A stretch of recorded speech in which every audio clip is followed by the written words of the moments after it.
no había tomado todavía a Dios como Salvador, ¿no? No había creído en Dios. Y esa condición parcial que tenía acerca que Dios era el Dios de Daniel, no lo había hecho propio.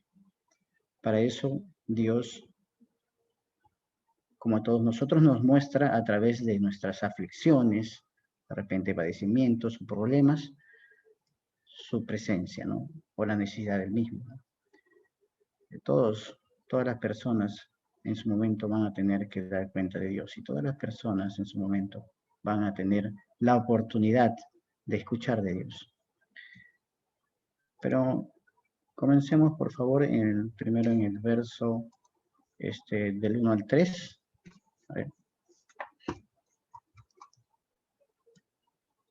Dice, Nabucodonosor, rey, a todos los pueblos, naciones, lenguas que moran en toda la tierra, paz os sea multiplicada.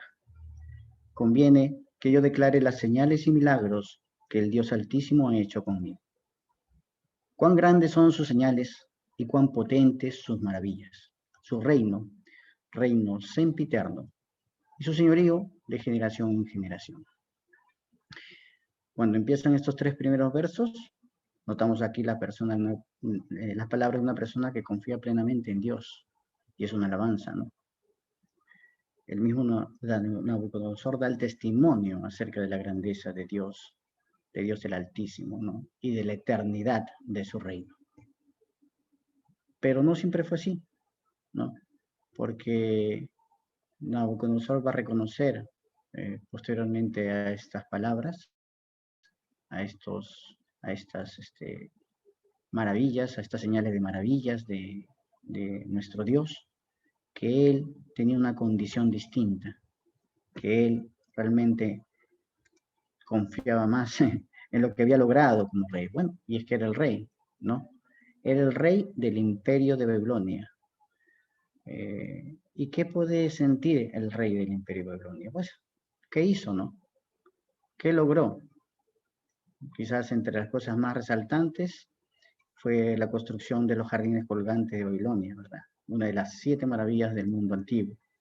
También hizo muchos templos a sus dioses, se llamó el panteón babilónico, porque era una persona que tenía muchos dioses, ¿no? También construyó su palacio real y dice que su palacio real o los vestigios se encuentran que estaba lleno de madera cedro, específicamente, tenía bronce, oro, plata y muchas piedras preciosas y en ese momento muy raras. Asimismo, probablemente hizo el primer pasaje subterráneo que cruzaba el río Éufrates. Y por último, dentro de los libros de historia, porque esto es parte de los libros de historia que se han encontrado, dice que la ciudad se declaró, o sea, habría declarado inexpugnable, pues tenía una construcción con 3 muros. Esas son algunas cosas que hizo el rey Nabucodonosor, ¿no? Conquistó muchos reinos y hizo muchas otras obras en el exterior. Por lo tanto, una persona así probablemente tenía mucho de qué orgullecerse, y ese es el principal problema de los hombres cuando consiguen algo, ¿no? El orgullo. Ya en el verso 4 vamos a leer y dice, yo, Nabucodonosor, estaba tranquilo en mi casa y floreciente en mi palacio. La primera condición. Él presenta una tranquilidad y la florescencia, pues, de su reino, ¿no? Ya había conquistado, ya había logrado, construido y estaba floreciente. Sin embargo, como las condiciones que el mundo nos puede dar o las cosas que el mundo puede ofrecer son pasajeras, o sea, no son permanentes. Y eso lo podemos ver ya en el verso 5, pues dice, vi un sueño que me espantó y tendido en cama, las imaginaciones y visiones de mi cabeza me turbaron. ¿Cómo una persona puede pasar de la tranquilidad de su casa y la florescencia de su palacio y con un sueño pasar al espanto y a ser turbado? No solamente esto, sino hay otros versos, porque no es la primera vez que un sueño lo turba. Recordemos que en el capítulo 2, cuando aún no conocía a Daniel, él tuvo también un sueño, el sueño de la imagen inmensa, y dice en el verso 2, 1 y 3, dice, el segundo año del reino de Nabucodonosor, tuvo Nabucodonosor sueños y se perturbó su espíritu y se le fue el sueño. En el 3 dice, y el rey les dijo, he tenido un sueño y mi espíritu se ha turbado por saber el sueño. Por lo que estas perturbaciones y estas turbulencias que tenía en espíritu eran algo que le ocurría mucho a Nabucodonosor.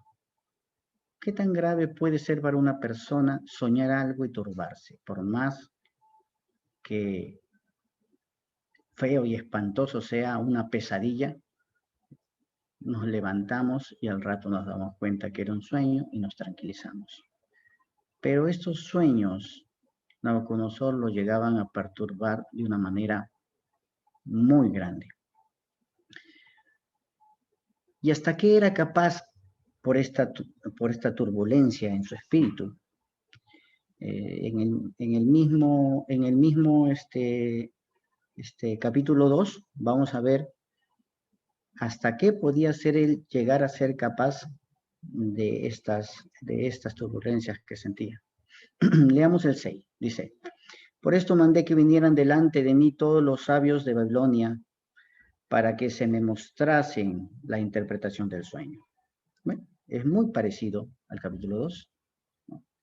Y a los primeros que llama, dice, y vinieron magos, astrólogos, caldeos y adivinos. En realidad no dice que los llamó primero, pero señala que vinieron aquellos, pues quiere hacer una distinción, ¿no?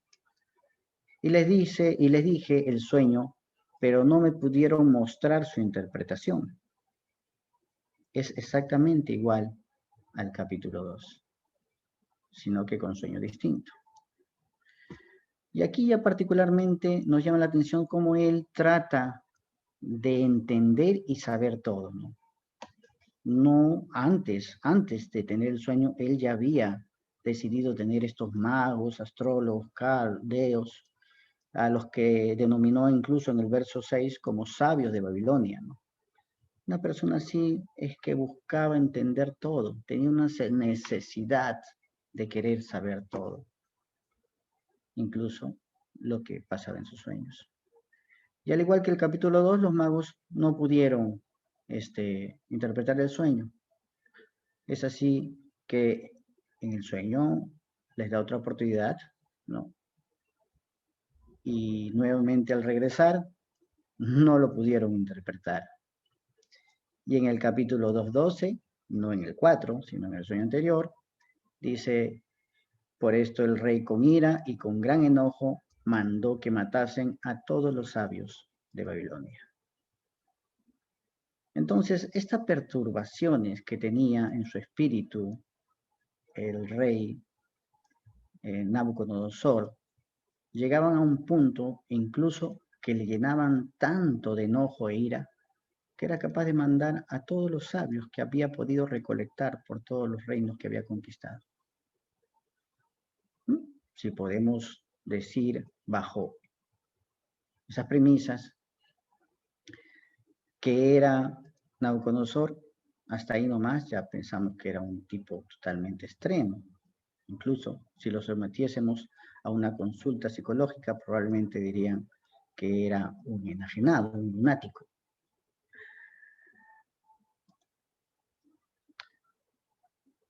Tenía cambios bruscos de carácter sin explicación alguna, capaz de matar a otra persona. Pero de alguna manera, felizmente, en ese momento él era el rey y los psiquiatras y psicólogos aún no habían llegado porque probablemente lo hubiesen medicado. Pero era necesario que él padezca estas cosas.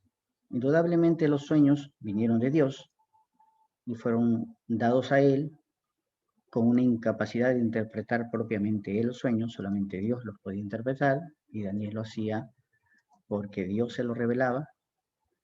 Entonces esto era un plan de Dios. Y llama la atención cómo Dios a veces nos quiere mostrar a nosotros cosas a través de nuestras dolencias o de nuestros padecimientos. Y a veces como nosotros podemos entender lo que Dios nos quiere decir, o podemos también pensar que no es Dios y no hacer caso a lo que nos está manifestando. Y dentro de las cosas que más me llamó la atención es que incluso si le fuese dictado de repente una especie de diagnóstico psicológico, el trastorno de límite de personalidad llega muy ligado, por lo menos, a las cosas que él estaba teniendo, ¿no? Es muy parecido, dice, con el trastorno del límite de personalidad se tiene el temor profundo a la inestabilidad y se puede tener dificultad de tolerar estar solo. Sin embargo, la ira desmesurada, la impulsividad y los frecuentes cambios de ánimo pueden alejar a los demás, pese a que quieras tener relaciones duraderas. Bueno, en realidad no tiene importancia. Sí tiene de repente importancia reconocer el estado de Nabucodonosor, como la importancia que debe tener reconocer nuestro propio estado. Más allá de que si él necesitaba un psicólogo, vamos a ver que lo que necesitaba no era un psicólogo, sino necesitaba a Dios. A raíz de que él había conocido a Daniel con la interpretación del primer sueño, había visto cómo el ángel había protegido a los amigos de Daniel en el horno, sabía que Dios era el verdadero Dios. Sin embargo, él no reconocía a Dios como su Dios. Sigamos leyendo. Dice, hasta que entró delante de mí Daniel, cuyo nombre es Belsasar, como el nombre de mi Dios. Hace una referencia de que él le dio el nombre de su Dios y que el momento que le dio el nombre a Daniel, ese era su Dios. Después dice, y en quien mora el espíritu de los dioses santos. Inmediatamente después reconoce que Dios, el verdadero y único Dios, mora en Daniel. Conté delante de él el sueño diciendo, Belsasar, jefe de los magos, ya que he entendido que hay en ti espíritu de los dioses santos y que ningún misterio se te esconde, decláreme las visiones de mi sueño que he visto y su interpretación.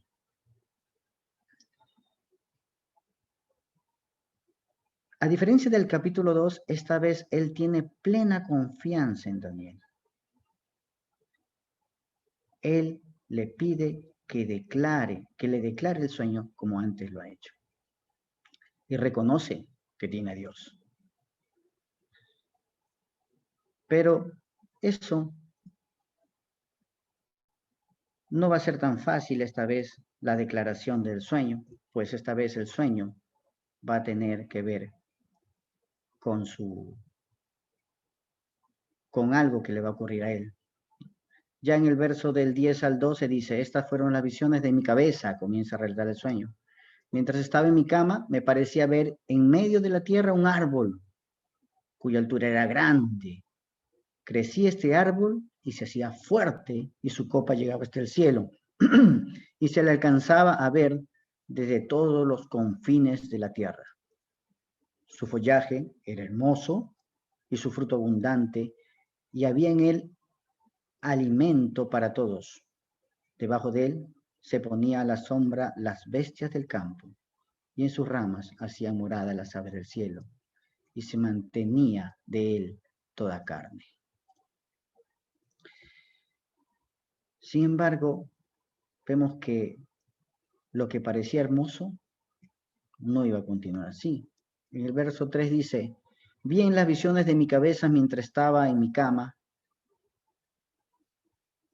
que he aquí un vigilante y santo descendía del cielo, y clamaba fuertemente y decía así, derribad el árbol y cortad sus ramas, quitad el follaje y dispersad su fruto.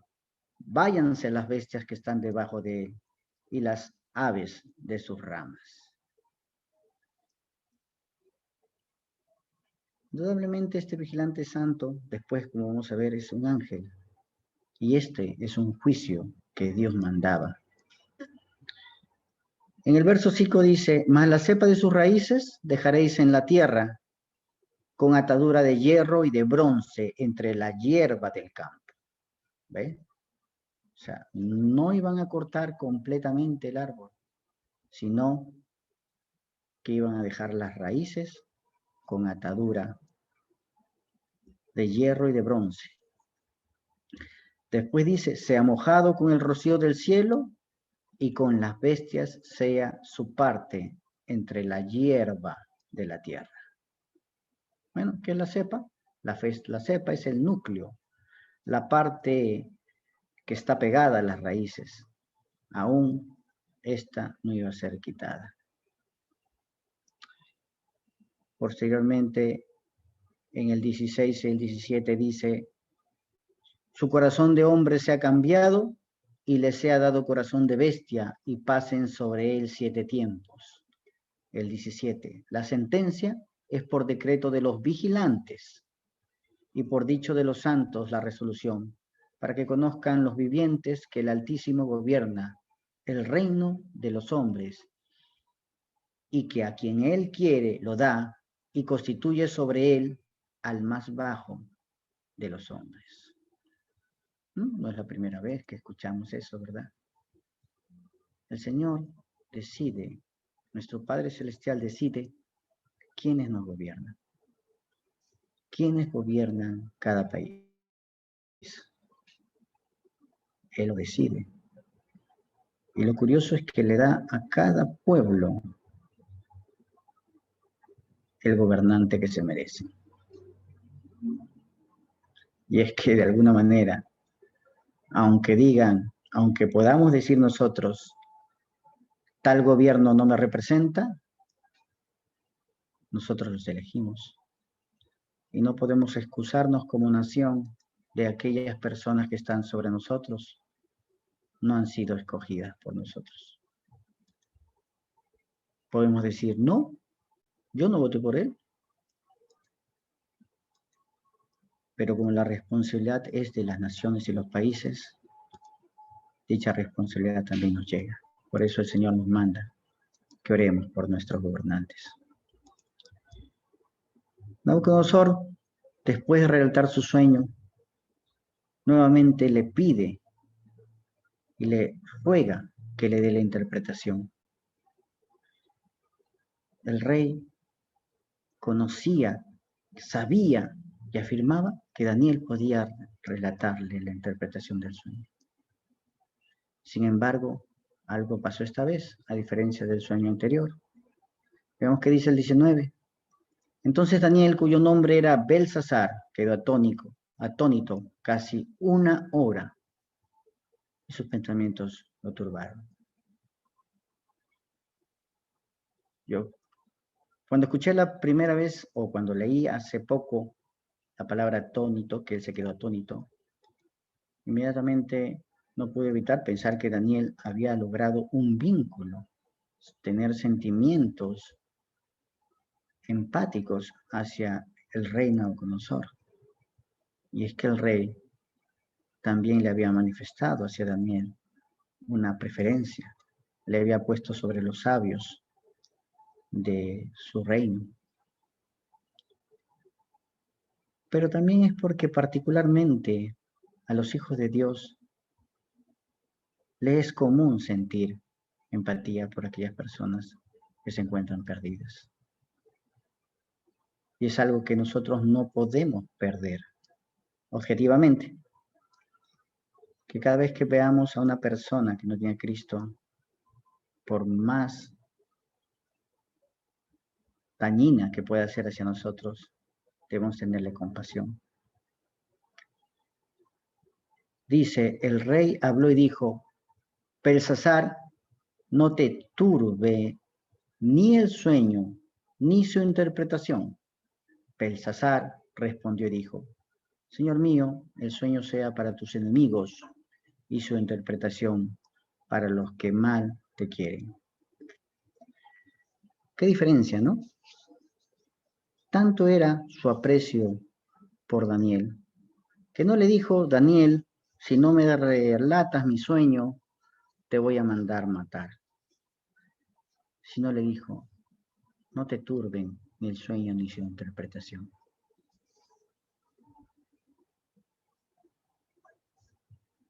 Atónito, porque sabía que el rey estaba destinado a un castigo. Pero, ¿quién era él? El árbol. El árbol, dice el 23, tú mismo eres, oh rey, que creciste y te hiciste fuerte, pues creció tu grandeza y ha llegado hasta el cielo y tu dominio hasta los confines de la tierra. ¿Y qué pasaría realmente con el rey? El 25 dice que te echarán entre los hombres y con las bestias del campo será tu morada y con hierba del campo te apacentarán como los bueyes y con el rocío del cielo serás bañado. Y 7 tiempos pasarán sobre ti hasta que conozcas que el Altísimo tiene dominio en el reino de los hombres y que lo da a quien él quiere. Como cualquier castigo, viene una condicionante. Dios siempre ha provisto salvación al hombre, solución por esa condición de pecado que lo separa de la presencia de Dios. Y aquí no iba a ser distinto. Pues al final del verso 25 le dice que reconozca el dominio de Dios sobre el reino de los hombres, o sea, sobre él, y que Dios le da ese reino a quien él quiere. Sin embargo, como las condiciones que el hombre puede tener dentro de este cuerpo carnal o las cosas que puede obtener o que el mundo ofrece, lastimosamente termina pecando.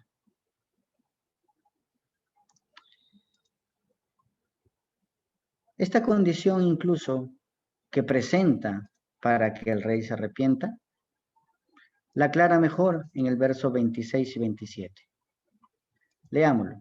Dice, y en cuanto a la orden de dejar en la tierra la cepa de las raíces del mismo árbol, significa que tu reino quedará firme, luego que reconozcas que el cielo gobierna. Por tanto, rey, acepta mi consejo, tus pecados redime con justicia y tus iniquidades haciendo misericordias para con los oprimidos, pues tal vez será eso una prolongación de tu tranquilidad. Tus pecados redime. Se tiene que arrepentir y redimir sus pecados. No ha cambiado. El Señor no cambia. Y la forma de ser salvos tampoco. Nosotros también estamos con la necesidad de arrepentirnos, con la necesidad de reconocer que Dios es el que debe gobernar nuestra vida. Solo así podemos nosotros ser salvos. Proverbios 21:4 dice, ojos altivos y corazón arrogante, lámpara de los impíos. Eso es pecado. ¿Pero qué pasó? ¿El rey hizo caso? No. En el 30 dice, habló el rey y dijo, ¿no es esta la gran Babilonia que yo edifiqué para casa real con la fuerza de mi poder y para gloria de mi majestad? ¿No es esto acaso que yo adquirí con mi esfuerzo, con mi trabajo? ¿No es esta casa que yo me compré? ¿No es este auto que yo adquirí? ¿No es esta carrera que yo alcancé? ¿Acaso este sueldo no es lo que yo recibo porque yo me esforcé? Por tanto, no necesito de Dios. 1 Timoteo 6:17 dice, a los ricos de este mundo, mándales que no sean arrogantes, ni pongan su esperanza en las riquezas, que son tan inseguras, sino en Dios, que nos provee de todo en abundancia para que lo disfrutemos. Y esa abundancia no tiene que ver con las riquezas, sino con la salvación, con el gozo y con ese gozo eterno que vamos a disfrutar con Él en su presencia. Y allá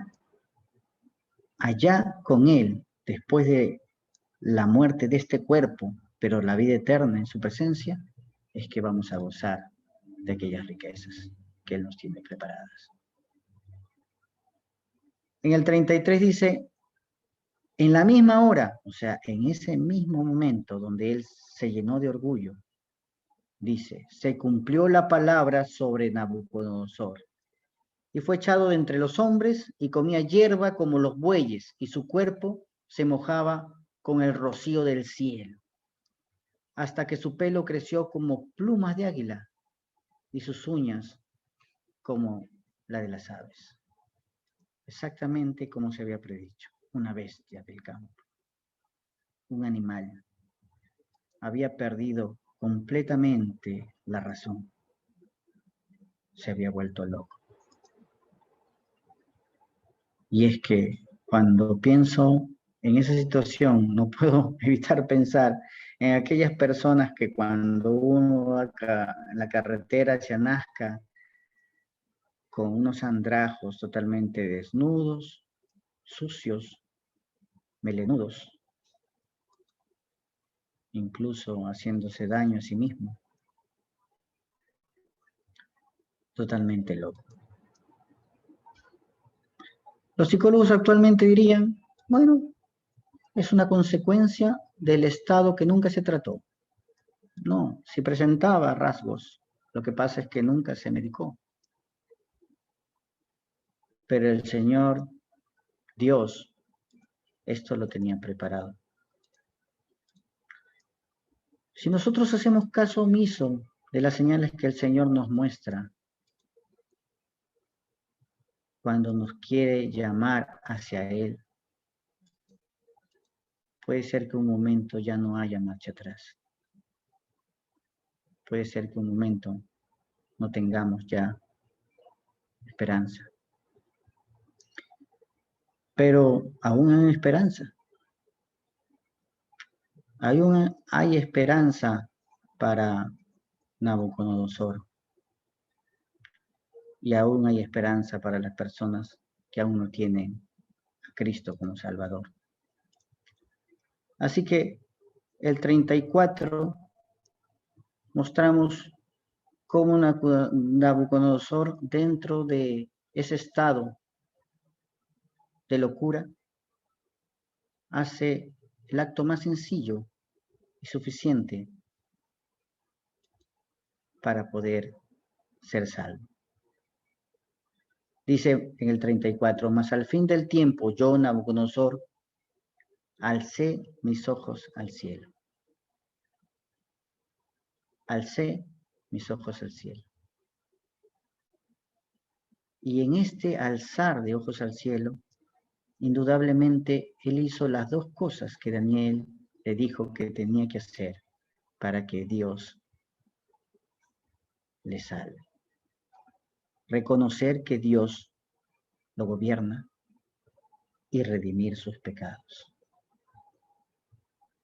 Y dice inmediatamente, y mi razón me fue devuelta, y bendije al Altísimo, y alabé y glorifiqué al que vive para siempre, cuyo dominio es sempiterno, eterno, y su reino por todas las edades. Y no solo ahí, sino que comienza y continúa con las alabanzas en el 35, el 36 y el 37. Leamos. Todos los habitantes de la tierra son considerados como nada.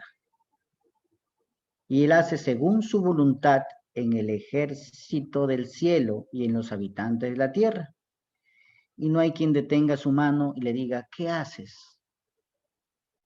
Sin embargo, en la actualidad las personas pretenden decirle a Dios, ¿qué hace Dios? Si todo está mal, cuántas injusticias, ¿qué hace Dios? Y aquellas personas que hablan así hacia Dios son aquellas personas que lastimosamente no van a poder gozar de Él. No hay quien detenga su mano, no hay quien le diga, ¿qué haces? Él era el rey Nabucodonosor, el gran rey del imperio babilónico, el más poderoso del mundo en ese momento, y reconoció que él no podía decirle a Dios, ¿qué haces? En el verso 36 dice, en el mismo tiempo mi razón me fue revuelta y la majestad de mi reino, mi dignidad y mi grandeza volvieron a mí. Y mis gobernantes y mis consejeros me buscaron y fui restablecido en mi reino y mayor grandeza me fue añadida. Y ahora, en el 37, ahora yo la apropiación.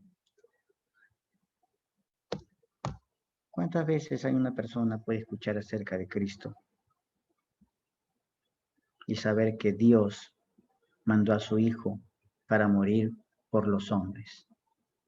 Pero ¿cuántas veces una persona puede dejar de decir, Dios mandó a su Hijo para salvarme a mí, yo que soy pecador? Al rey Nabucodonosor le costó 7 años de locura al reconocerlo. Hasta que por fin dijo, ahora yo, Nabucodonosor, alabo, engrandezco y glorifico al Rey del cielo. Lo hizo propio. Porque todas sus obras son verdaderas y sus caminos justos, y él puede humillar a los que andan con soberbia. Sí, tal como dice el Salmo, y ciertamente él escarnecerá a los escarnecedores y a los humildes dará. Pues es necesario que nosotros en la actualidad también nos arrepintamos. Tal como dice Hechos 3:19, así que arrepentíos y convertíos para que sean borrados vuestros pecados, para que vengan a la presencia del Señor tiempos de refrigerio, tiempos de paz. Ahora Nabucodonosor sí podía gozar de la verdadera paz. Esa paz que solamente Dios le puede dar. Nos puede dar y te puede dar a ti. La seguridad de que aún la muerte no nos puede tocar. La seguridad que podemos ser destinados a vivir en la eternidad con nuestro Padre Celestial. En 2 Timoteo 1:9 dice, quien nos salvó y llamó con llamamiento santo, no conforme a nuestras obras. Nada de lo que hagamos nos puede servir, sino según el propósito suyo y la gracia que nos fue dada en Cristo Jesús antes de los tiempos de los siglos. Por lo que, bueno, algo tan sencillo como reconocer que Dios es el que nos debe gobernar, arrepentirnos de nuestros pecados y aceptar a Cristo en nuestro corazón como único objeto de salvación y llegada hacia el Padre Celestial. ¿Tres cosas? No, es una sola cosa toda junta. Tan sencillo, pero tan difícil para algunos. Gracias, hermanos. Espero que estas palabras, amigos, hayan servido para ustedes. Gracias por la oportunidad de compartir esta noche.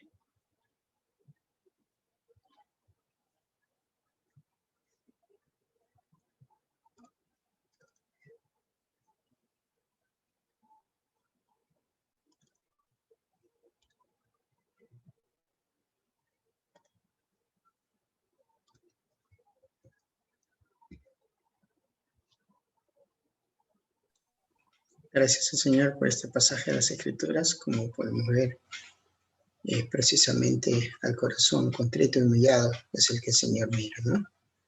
Y no hay manera de llegar de otra manera a los pies del Señor para salvación, si no es así.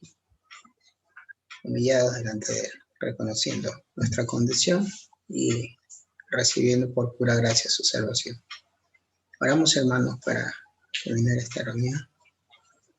Padre amado y santo, bendito seas tú. Gracias, Señor, que nos das en tu palabra preciosa un mensaje sencillo para nuestras mentes entenderlo, pero mucho más para que nuestro corazón lo pueda recibir. Gracias, Señor, porque todavía está abierta la puerta de la salvación para todo aquel que quiera entrar. Como dijo el Señor mismo en su palabra, yo soy la puerta, el que por mí entrare será salvo. Te pedimos, Señor, si alguien aquí esta noche todavía no tiene esta certeza, en este tiempo inminente, la necesidad de salvación, pueda creer que tu Espíritu Santo puede hablarle y abrir su corazón para recibir al Señor Jesucristo, reconociendo esa necesidad y consecuencia de pecado que es la muerte. Ya Cristo Jesús la pagó a nuestro favor. Gracias, Señor. Te pido con tu bien esta noche, rogando por los que están enfermos, padeciendo necesidad, por los que están atribulados, tristes. Fortalécelos, Señor. Tú tienes, Señor Padre amado, tu amor se ha sido expresado y en ti, Señor, confiamos agradecidos. Una vez más, porque están presentes cada familia, cada hogar, los que no se han podido conectar también, tus bendiciones sean derramadas.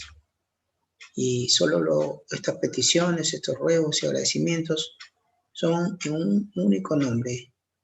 Es el nombre de nuestro Señor Jesucristo, nuestro Salvador. Amén. Muchas gracias, queridos amigos, queridos hermanos. Gracias. Hemos gozado de una preciosa palabra hoy día. Están todos ustedes invitados, si es mediante, a la próxima reunión el día domingo a las 9 de la mañana, reunión de adoración.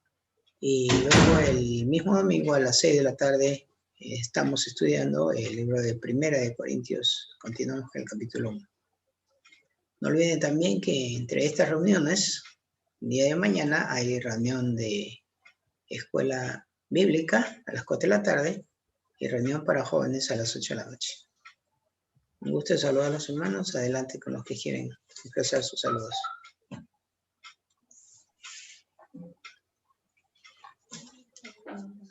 Buenas noches, Panchito. Buenas noches con todos. Buenas noches. Buenas noches. ¿Cómo están, Nieves? Buenas noches. Hola, hola. Cuando compras en línea. Hola, Cindy. Buenas noches, Panchito, buenas noches con todos. ¿Cómo estás?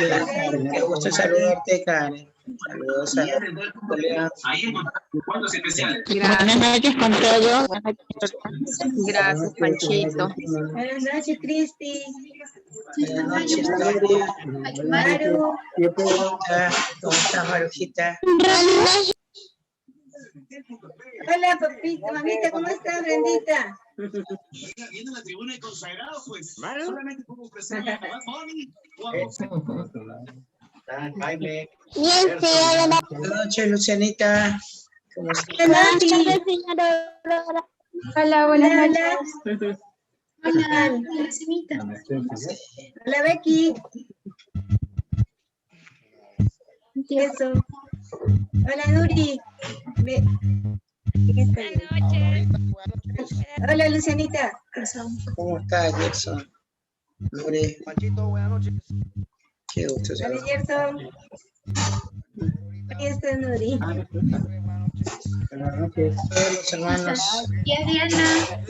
Adrianita. Adrianita, ¿qué tal? Qué gusto verte. Carolina. Hola. Hola a todos. Hola, Carito. Hola, tía. Hola a todos. Hola, Caro. Hola, tío Felipe.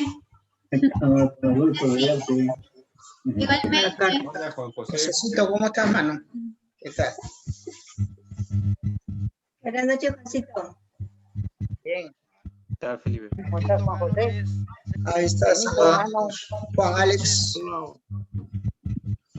Juan Alex te saluda.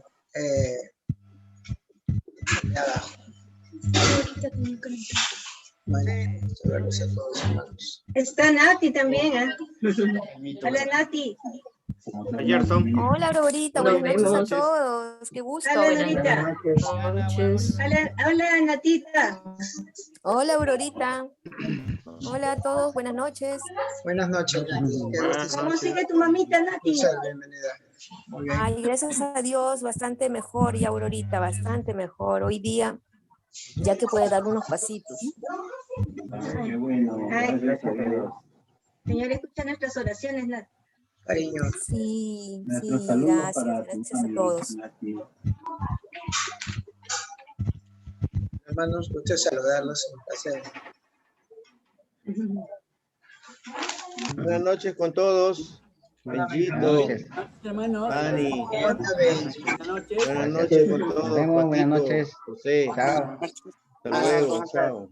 Maribel, buenas noches. Buenas noches, Aurorita. Buenas noches a todos. Muchas gracias por la oración. Muchas gracias. Chao, Daniel. Ya, Gracias. Maribelita. Vamos a seguir orando por Manuelito, ¿ya? Ya, gracias, Aurorita. Gracias, amor. Señora, fuerte. Mucho gusto. El domingo, hermanos. Nos vemos. Nos vemos, Guevara. Nos vemos, Chao. cuídense mucho. Buenas noches a todos. Sigan orando por todos los enfermitos. Cuídense, chao. Chao, Perito. Chao, Jaime. A verlos a todos. Chao. Nos vemos.